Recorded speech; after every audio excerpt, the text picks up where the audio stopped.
Takže mýty a fakta, klapka, kecací pořad.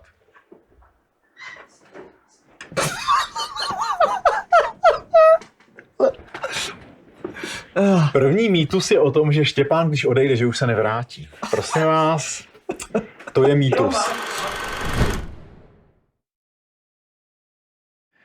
Ahoj, je tady zase Zdenál a Borek, opět u povídacího videa a tentokrát jsme si pro naše posluchače připravili 10 největších mýtů o historickém šermu, nebo 10 takových, s kterými jsme my dva nejčastěji konfrontováni. Tak, začneme hned s tím prvním. Váha obouručního meče má 30 kg. Tak, tohle je mýtus, s kterým se potkáváme poměrně asi úplně nejčastěji, o tom, že historické zbraně měly divné nekonečnou váhu. A když to vezmeme takhle. Ne, to musíš položit pořádně. Vezmeme to teď na výšku, já to podržím takhle, tak prosím vás, tenhle dvouruční meč má 2,63 kg. Tak. Dobře, tak tady vidíte, jak jsme byli připravení. 2,67 kg. To znamená dvouruční meč 2,7. Tak, máme nějaký 1,5 ruční meč nebo dlouhý meč. Cvičný tak, fedr. tohle je takzvaný fedr, to znamená, to je ten meč, s kterým jsme tady šermovali většinu těch. Sáši, tam musí být vedle. Tak, celý je na váze 1,66. To znamená lehce přes 1,5 kg. Délka 140 cm. Tak, tohleto je replika dobového meče. Přímo je i ostrá, to znamená váhově je úplně 1:1.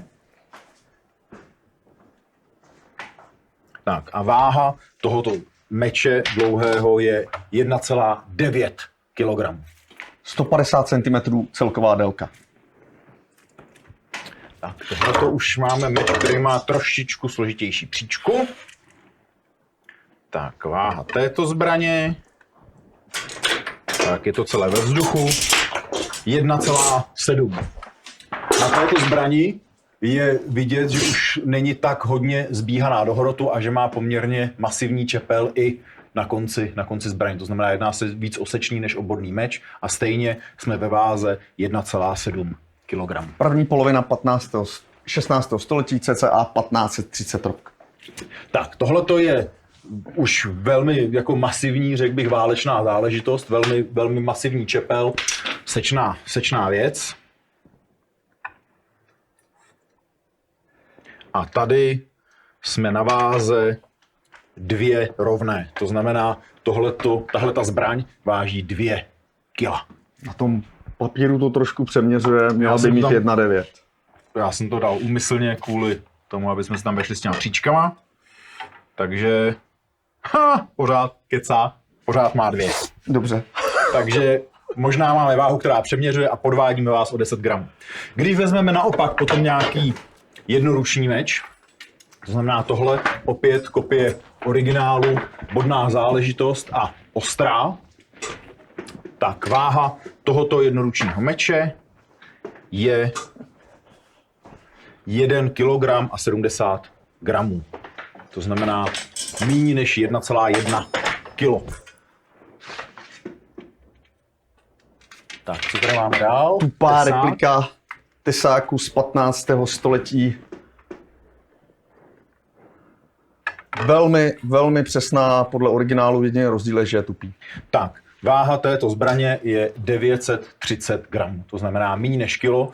Dovolím si odhadnout, že kdyby ta zbraň byla ostrá, tak ještě dokážeme nějakých 50 gramů stáhnout. To znamená, byli bychom někde zhruba na 900 gramech.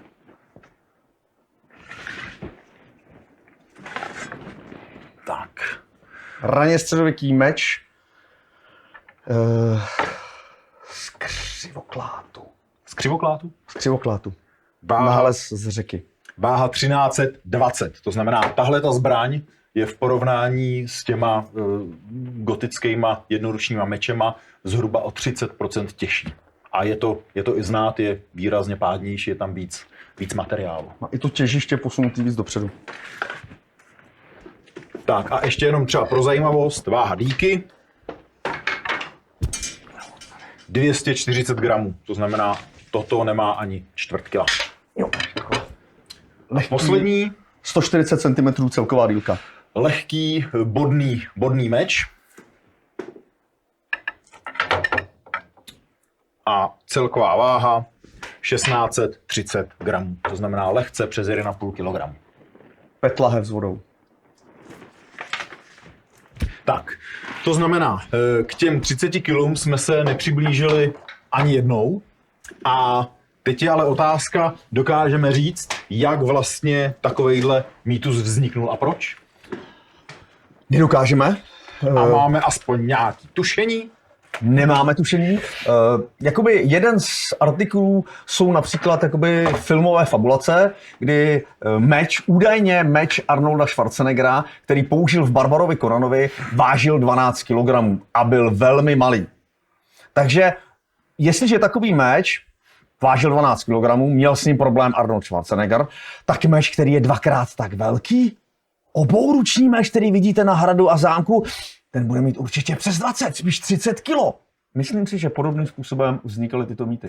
Je to možný? Nevíme to, ostatně je to mýtus. Kdybychom věděli, jak vzniká mýtus, tak by to nebyl mýtus.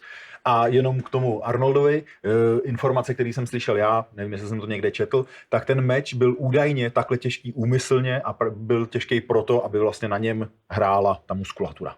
Tak, toliko prvnímu mýtu.